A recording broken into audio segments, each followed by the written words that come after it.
What's going on, guys? It's your boy, the Boxing Lowdown, and I'm back here with another video. Now, people, as always, don't forget to like, share, and subscribe. Feel free to drop a comment if you like, and I'll happily get back to you. Now, I'm just doing some catch-up videos, man, and yeah, I'm aware that I'm a few days out, maybe even a week out, but yeah, I was unwell last week, so I just really want to kind of get these out there and say what's on my mind about it. Now, Errol Spence, last fought in the summer of 2023. Got totally disposed of by Terence Crawford, absolutely destroyed by Bud Crawford, man. And there was a lot of talk, a lot of rumors floating around the internet that he had retired. So I'm a big fan of Errol Spence. So when I saw this, I'm like, yo, what? He's retired? Where? Like, let me go on his socials. Went on his Instagram, didn't see anything. Like, went on his Twitter, didn't see nothing. No retweets, nothing from him. No official statement, nothing from the PBC, nothing from him. I didn't see anything. So I'm like, well, where are these people getting these rumors from, man? I mean, boxing journalists, we've got to do better, man. Like, you know what I'm saying? Like, stop trying to just be the first one to get a scoop.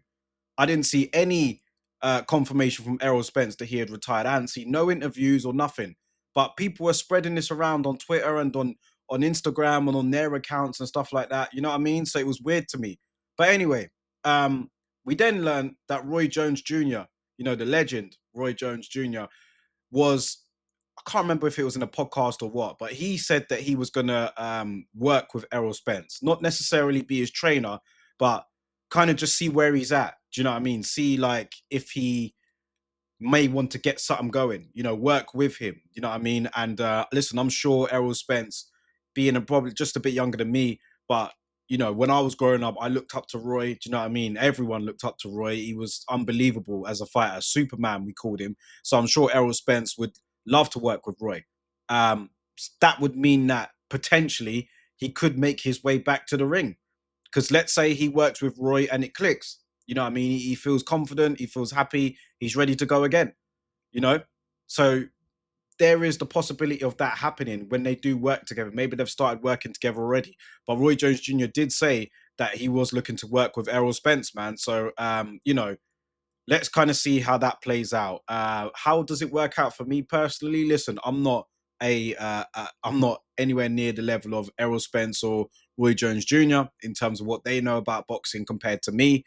It just doesn't seem like, from my point of view, that that would necessarily work. And the reason why I say that is because Errol Spence is purely a fundamentals fighter. I mean, he's so solid in everything he does: the jab, the body shots, the crisp punching, everything. Do you know what I mean? It's textbook stuff that he for his punches are.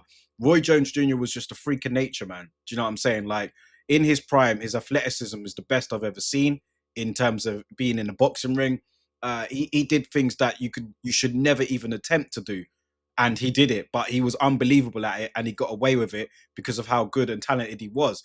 I don't think that's necessarily transferred over to his skills as a trainer, because when Roy Jones came out of his prime, he was starting to lose fights because, you know, his technique wasn't the best, right?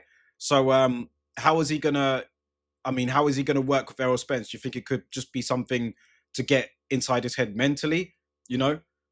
Because in terms of teaching him things, I mean, Errol Spence is in his mid-30s now. So what more are you going to teach him now at this point?